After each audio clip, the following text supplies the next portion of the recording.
Avis vascular centre మన దేశంలోనే the best varicose vein hospital. వారి దేవాలయం జీర్ణదశలో ఉందన్న విషయం మీ అందరికీ తెలుసు. ఇన్నాళ్ళు మీ ఊరు వాళ్ళు పట్టించుకుంటారని మా ఊరి వాళ్ళు, మా ఊరి వాళ్ళు పట్టించుకుంటారని మీ ఊరి వాళ్ళు దీన్ని ఇలా వదిలేశారు. ఈ గుడి మీ ఊరికి ఎంత ముఖ్యమో మా ఊరికి అంతే ముఖ్యం. కాబట్టి మన ఇరు గ్రామ ప్రజలు కలిసి దాన్ని బాగు చేయించి కుంభాభిషేకం చేయించాలనే సదుద్దేశంతో ఒక కమిటీని ఏర్పాటు చేశాం.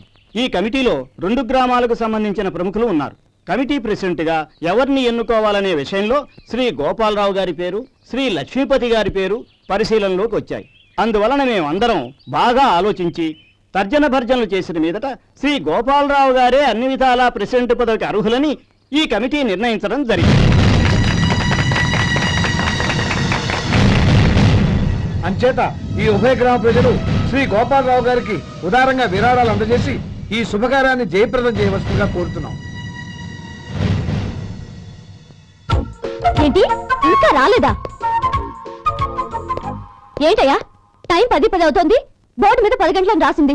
మీ డాక్టర్ ఇంకా రాలేదు. అసలు మీ డాక్టర్ కి టైం సెన్స్, పంక్చువాలిటీ ఏమైనా ఉన్నాయా? ఇంతకీ మీరెవరండి? నేను డాక్టర్ అమ్మని. ఓహో, మీరు డాక్టరేనా? డాక్టర్ అంటే డాక్టర్ని కాదయ్యా, డాక్టర్ని చేసుకోబోయేదానని అర్థం. అవును, నువ్వెవరు? నేను ఇక్కడ టోకెన్ ఇస్తూ ఉంటానులేండి. తప్పుకోవయ్యా. అవును, మీ డాక్టర్ కి ఎవరో అన్నయ్య ఉన్నాడంట కదా, ఎలాంటోడు? ఎలాంటోడంటే అదేనయ్యా, చాలా కోపిస్తుంది విన్నాను. ఎందుకని అడుగుతున్నారు? ఎందుకంటావేంటయ్యా? ఆ అన్నయ్య మాట వినగానే మీ డాక్టర్ గడగడా ఉణిగిపోతాడు. అసలు డాక్టర్ చదివే తమ్ముణ్ణి అలా భయపెట్టచ్చా? తప్పు కదా? తప్పేనండి. కాని కాని నాకు మీ డాక్టర్కి పెళ్ళవని ఆ అన్నయ్య సంగతి అప్పుడు చెప్తాను. ఏం చేస్తారండి? ఏం చేస్తానా, సంవత్సరం తిరగకుండానే కవల పిల్లల్ని కని వాళ్ళ అన్నయ్య చేతిలో పెడతాను. వాళ్ళకి 5 సంవత్సరాలు వచ్చేసరికి ఆయన్ని బాగా మొట్టికెళ్ళేస్తారు. అలా నా కసి తీర్చుకుంటాను. ఈ డాక్టర్ ఎప్పుడు వస్తాడో ఏంటో. అది సర్లే కానీ నువ్వు పని చేయి. మీ డాక్టర్ రాగానే నేను వచ్చి వెళ్ళానని చెప్పు. నేను అంటే ఓ, నా పేరు చెప్పలేదు కదా, నందిని. ఏం చెప్తావు? అదేనండి, నందిని గారు వచ్చి వెళ్ళారు అని చెప్తాను. గుడ్, పైకొస్తావు.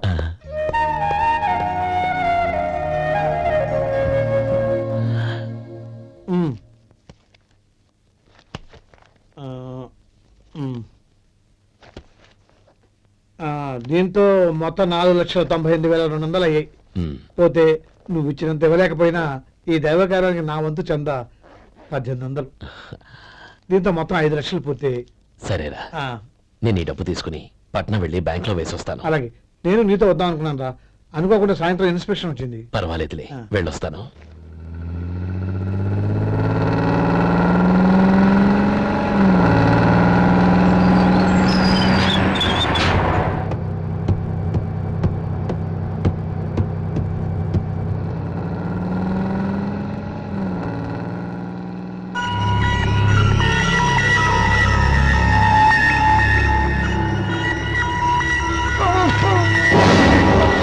అయ్యో, మూర్ఛ మూర్ఛ, బసాపండి బసాపండి.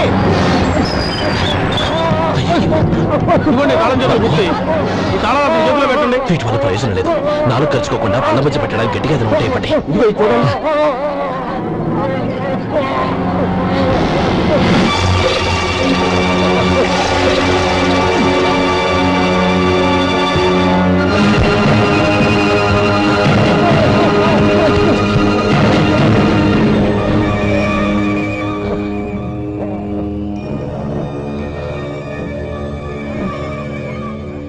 మీరు వెళ్ళి మీ సీట్లో కూర్చోండి, కొంచెం గాలాండి పడ్డి. ఇప్పుడు ఎలా ఉంది బాబు?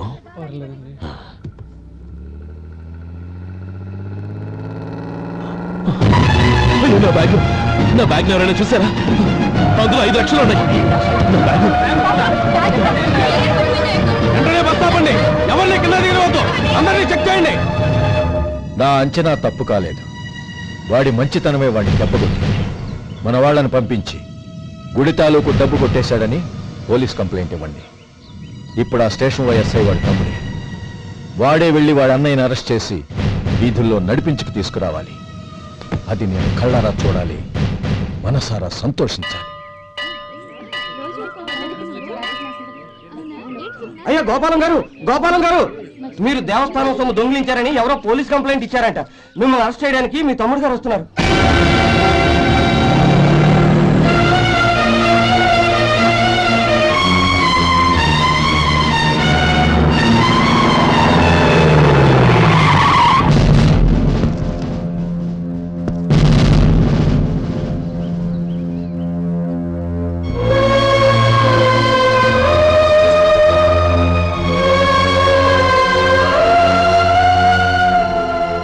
చూడు గోపి, ఎప్పుడు నువ్వు ఉద్యోగంలో చేరావో అప్పుడే తన పరానే తేడా మర్చిపోవాలి.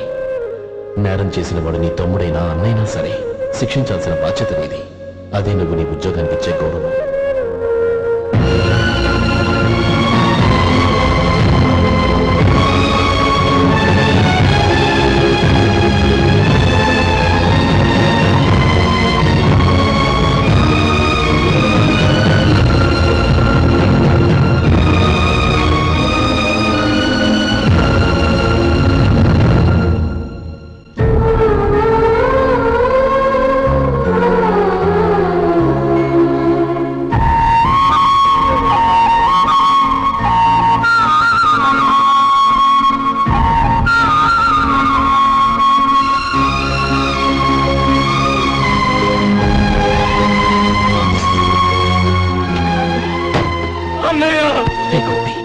ఏమిట్రా ఇది?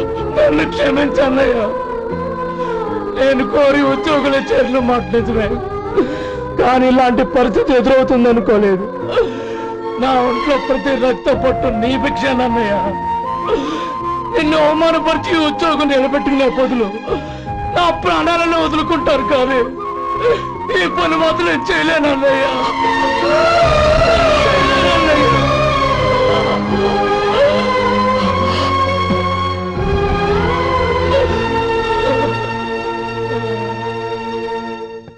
ఏరా, ఇన్నేళ్లు కష్టపడి సంపాదించిన ఉద్యోగానికి రాజీనామా చేస్తావా?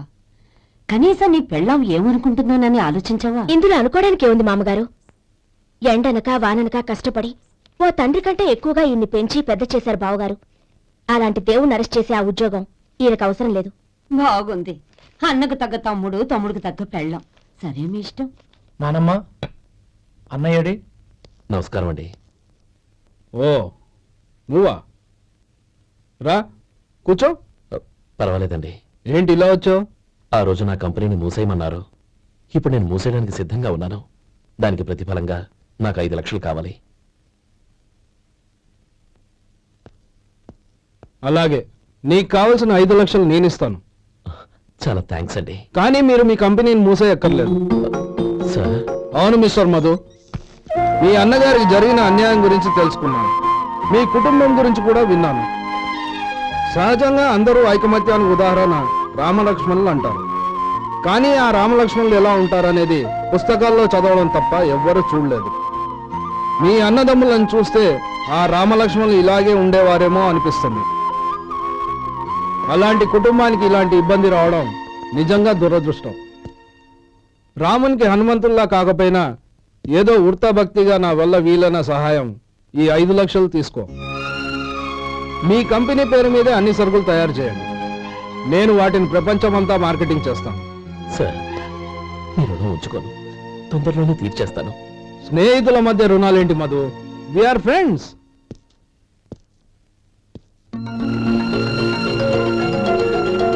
ఏంటో అక్కడ ఆగిపోయావు? రా. నువ్వు మీ అన్నయ్యని అరెస్ట్ చేయడానికి అట్టెళ్ళావు, ఆయన లొంగిపోవడానికి ఇటు వచ్చారు. అవును, యూనిఫామ్ చేత్తో పట్టుకొచ్చావేంటి? సార్, నేను రే, ఈ మాత్రం దానికే బెదిరిపోయి ఉద్యోగం వదులుకుంటావా? నువ్వు ఇలాంటివి ఎన్నో సమర్థవంతంగా ఎదుర్కోవాలి. నిన్ను నేను ఎస్పీగా చూడాలి. అది కాదన్నయ్య. ఇంకేం మాట్లాడుకో. ఇన్స్పెక్టర్ గారు, నన్ను లాకప్లో పెట్టండి. ఆగండి సార్, ఆ డబ్బు ఎక్కడికి పోలేదు. నేనే తీసి జాగ్రత్త చేశాను.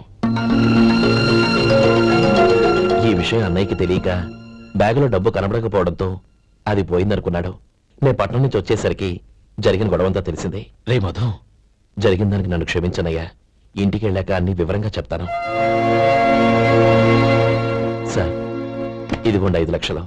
ఇది కమిటీ వాళ్ళకి అప్పగించి ఈ కేసు కొట్టేయండి సార్. భలే వాడివయ్యా, తీసినప్పుడు ఒక మాట ఆయనతో చెప్పుండొచ్చుగా. అనవసరంగా పెద్ద ఆయన స్టేషన్ వరకు రప్పించావు.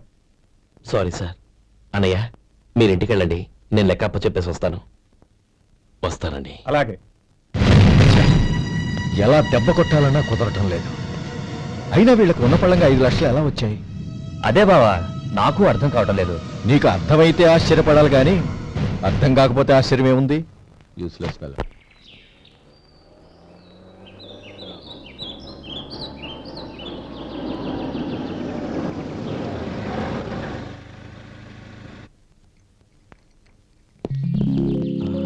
నువ్వు ఎక్కడే ఉండు, అన్నయ్య మూడు ఎలా ఉందో చూసి నేను లోపలికి తీసుకెళ్తాను. ఓకే? అలాగే.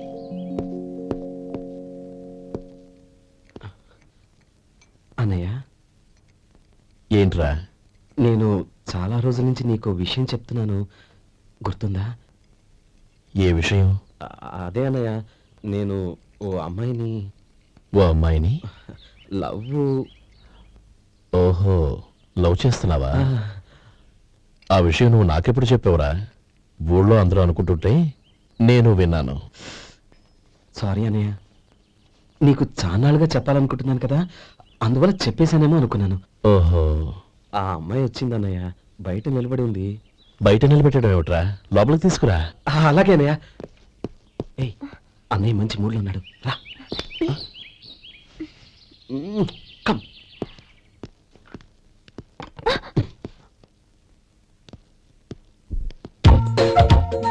ఎందుకంటావేంటయ్యా?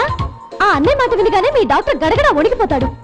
అసలు డాక్టర్ చదివే తమ్ముడిని అలా భయపెట్టచ్చా? తప్పు కదా? తప్పేనండి. ఆ, నమస్కారం. అదేంట్రా, మనిషో పక్కనుంటే నమస్కారం ఇంకో పక్కన ఉంది? అది మర్యాదనయ్య, మర్యాద. ఆహా, అవును, నీ పేరేంటమ్మా? నందిని. ఆ? నందిని. నందిని అన్నయ్య. ఏ, ఆ ముక్కతను చెప్పలేదా? పెద్దలంటే మహాగౌరవం అన్నయ్య. మేమిద్దరు ఇంత క్లోజ్ ఫ్రెండ్స్ కదా, ఆయన నాతో కూడా ఎక్కువ మాట్లాడదు ఓహో, కదా. నాకు మీ డాక్టర్కి పెళ్ళవని, అప్పుడు అన్నయ్య సంగతి చెప్తాను. ఏం చేస్తానండి? ఏం చేస్తానా? సంవత్సరం తిరగకుండానే కవల పిల్లల్ని కని వాళ్ళ అన్నయ్య చేతిలో పెడతాను. వాళ్ళకి 5 సంవత్సరాలు వచ్చేసరికి ఆయన్ని బాగా ముట్టిగలేస్తారు. అవును, అమ్మాయి మోహం చూడకుండా నిర్ణయం తీసుకోనరా? తలెత్తు. ఏం చెప్తా?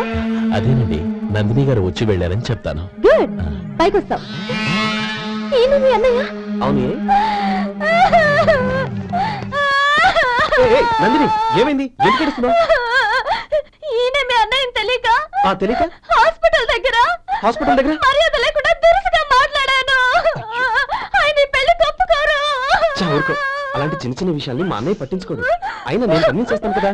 ఆయనకంత అవమానం జరిగాక ఎందుకు కన్విన్స్ అవుతారు? అవ్వరు. చూడు, నువ్వు వేరే పెళ్లి చేసుకొని నీకు పుట్టబోయే బిడ్డకు నా పేరు పెట్టుకో. ఏంటమ్మా? నేను యోగయో చూసుకుంటాను. అదిగో ఆ చూపు చూడు, ఆ చూపు ఒకలా ఉంది. ఖచ్చితంగా ఆయన పెళ్లి ఒప్పుకో. నందిని, నా మాట విను ప్లీజ్. రే శేఖర్, ఆ అమ్మాయి చెప్పింది నిజమే. తనని ఎప్పుడైతే హాస్పిటల్ దగ్గర చూశానో అప్పుడే నేను నిర్ణయానికి వచ్చేసాను. విన్నావా? నేను చెప్పానుగా, ఆయన ఆల్రెడీ ఓ నిర్ణయానికి వచ్చేసారట. ఇక నేను వెళ్తాను. అలాగే వెళ్ళు. వెళ్ళి ఈసారి వచ్చేటప్పుడు మీ అమ్మా నాన్నల్ని తీసుకురా. ముహూర్తాలు ఎప్పుడు పెట్టుకోవాలో నిర్ణయించుకుంటాం.